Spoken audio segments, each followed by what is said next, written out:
Welcome to this week's show. This week on the show we're talking about urban terrain. We're talking about buildings very specifically, and we're here on the village field, so let's see what we can do, huh? Okay, so for the sake of argument, what is a building? Now normally a building would be a structure that has 4 walls, doorways, windows, and all that other good stuff, but when you're playing at a paintball field, a building does not necessarily have to have 4 walls. Like for example, this structure right here. As you can see, it does have a front, but you can look through the window and you can see that there's no backside. That's because it's what's called a facade. A facade is just a building front, obviously. It might just be a facade, but it works just as well as a building with 4 walls does, because in this case, this is against the back line, and all you need protection from is the front. So it really pays to be flexible in your definitions of buildings when you're playing on fields like this. Now one thing you do want to check on before you start playing in these buildings is check if there's any field-specific rules about the buildings. Now what kind of stuff I'm talking about is like at Fox Games here, if somebody runs up to the building and touches the door frame, everybody inside the building is eliminated. These are the kind of field-specific rules you need to ask your referee about before you start playing. I actually managed to hit it that time. Good thing. When you're playing behind a building like this, you can use it just like any other standard bunker. So a lot of your skill set doesn't change. I mean, you can still do the snap shooting, you can still do your rate of fire or whatever that you get into. But this is not just another big pretty rock. There's actually a couple things about playing behind buildings that you really want to look for, and the biggest thing is watching your angles. Now, when I'm talking about angles on the buildings, I'm talking about using the buildings and using the features of the buildings to your advantage. What I want to teach you right now is something called threading the needle, in which you're going to be able to put a paintball through very small, tiny slats and holes in order to hit something. And you know, the one time I don't bring my caution tape is the one time I need it. Now, when you're looking at windows and door frames, you're looking at them usually straight on.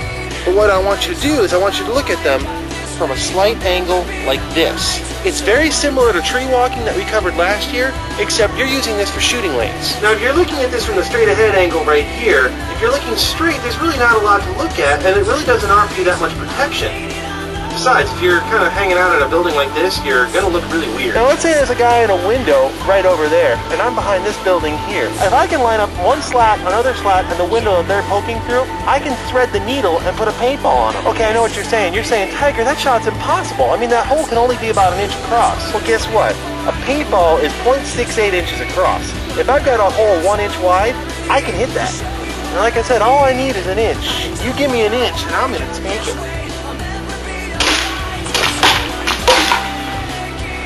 Now, word to the wise, threading the needle works both ways. I mean, you might be behind a building like this and think you're perfectly safe and secure, then somebody gets on you from the angle and drills you in the side of the head, then where are you? I'll tell you where you are. You're walking over to the dead zone. So let's talk about playing inside of a building. Now, sometimes when you're entering a building, it's a one-way trip, because when the paints are flying and that's the only way in and out, they're going to be soaking this in paintballs. So once you get inside a building, be prepared to stay a while. You know, set up the unwelcome mat, put up a white picket fence, you know, all that other good stuff. Now, when you get inside of a building like this, the first thing you want to do is quickly assess where the safe places are and where the unsafe places are.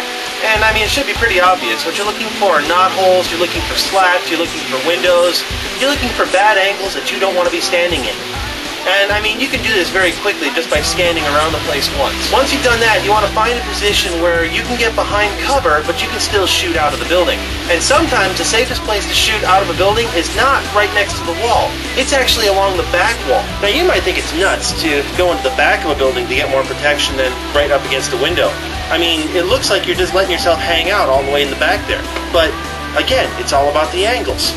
If you're standing right next to a window, you have to move about 2 or 3 feet to the left or to the right in order to use the window effectively. From the back of the building, all you have to do is move 1 inch to one side or 1 inch to the other side, and you can get just as much angle in the field as moving 3 or 4 feet next to a window. It's all about the angles. Now, another advantage to playing in the back of a building like this one is that when you're playing in the back, if there's a covered roof, it's dark in there. They can't see you, so they have no idea exactly where you are, and if they don't know where you're at, you can just start shooting people and have a lot of fun with it. I'm sorry, it's still the stealth thing. I really like that. Plus, inside of a building, you can still get protection from the back of the building as you can get from the front of the building. Just make sure you watch for the windows and the door frames and all that good stuff. Okay. Tonight, I'll paint it on the walls.